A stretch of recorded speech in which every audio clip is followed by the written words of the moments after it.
I think that's a great topic because I see a lot of things around town, whether I'm on stage myself playing with other people and what I observe with other musicians and what I see going on in other people's bands. And, you know, you hear a lot of people talking about performance skills and what an artist will do up in front, but as far as what's going on with other people on the stage, or say the dynamic between the artist up front and everybody else in the band, that's not something that I think you hear a lot of people talking about. And so I think that's a real relevant topic. And there's I can go right to a pet peeve right away of something that I see, certainly here in Nashville, with so many performances being in a writer's night environment, or there's so many opportunities for things to be kind of stripped down and acoustic, where you'll just have the artist singing and then a guitarist backing them up, and this is something that you very commonly see. And I'm always amazed when I see people who are up there and they're playing fine. There's nothing wrong musically with what's going on there, really. They're playing the right chords, they're playing the right rhythm and so forth, they know the songs. But either they've got their nose in a chart, or they've just got their head down looking at the guitar. I was at a showcase not too long ago, and there was a girl singing, and she had a guitar player with her. She was facing the audience like this, and he was off to the side.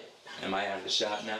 But he was looking over this direction, kind of like that, and just playing along, and there was really nothing wrong as far as whether he was playing what he was supposed to play, but he looked completely disengaged from what was going on.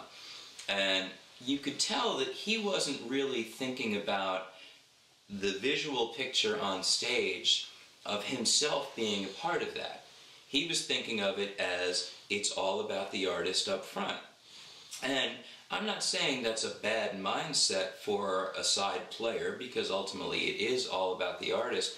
But if you think of the stage in itself, and this is whether it's a writer's night environment, where you have people in a line all together, not everybody's playing, or whether it really is a showcase or a performance, but the bottom line is, when there is a performance going on, eyes are on the stage, and so there is a visual aspect to it. There is a way that that's framed in people's eyes and people's minds.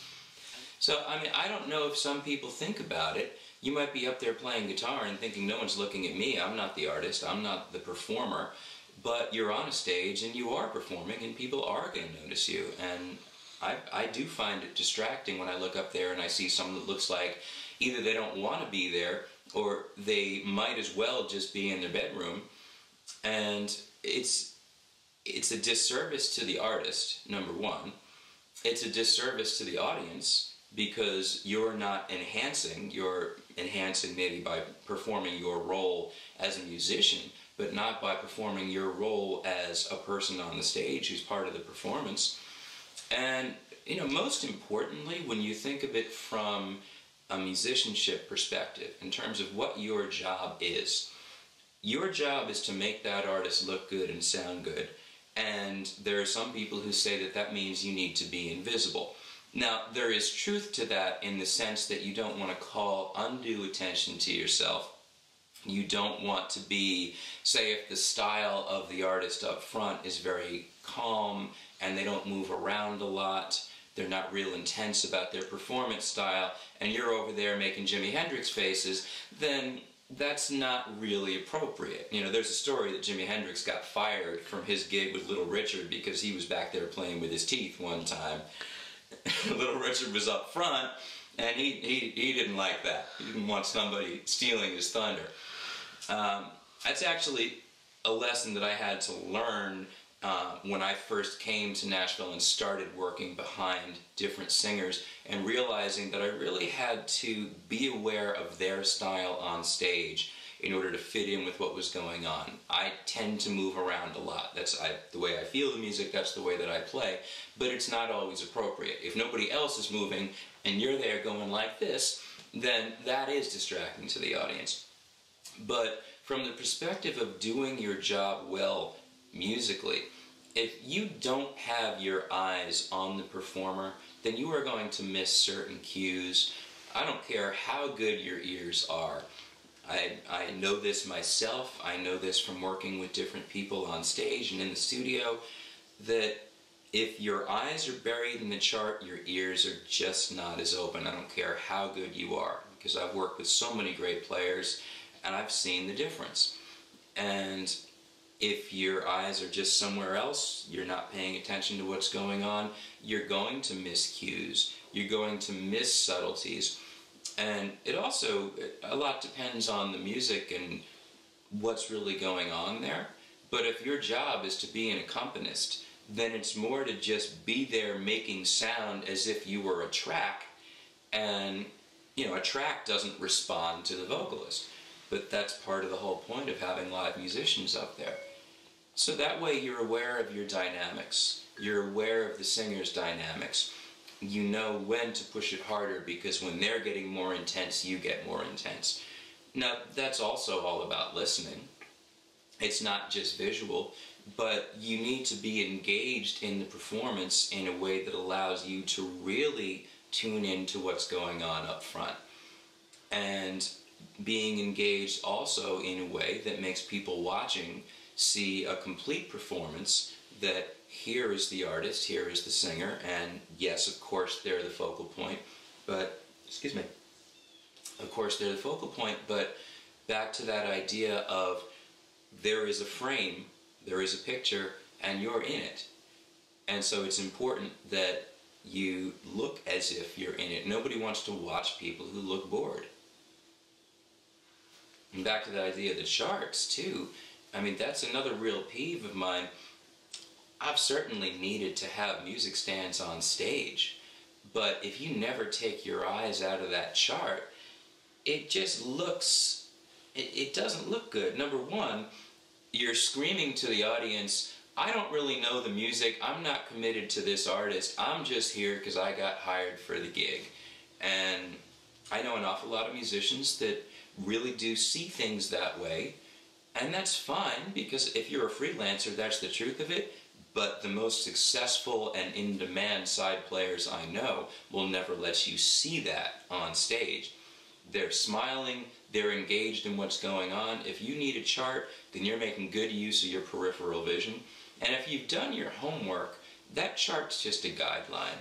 It's no different than anything else. I mean, when I was in school and I was studying classical music, and you had all this very, involved, complicated stuff on the page in front of you, and I was playing classical guitar, so you're alone.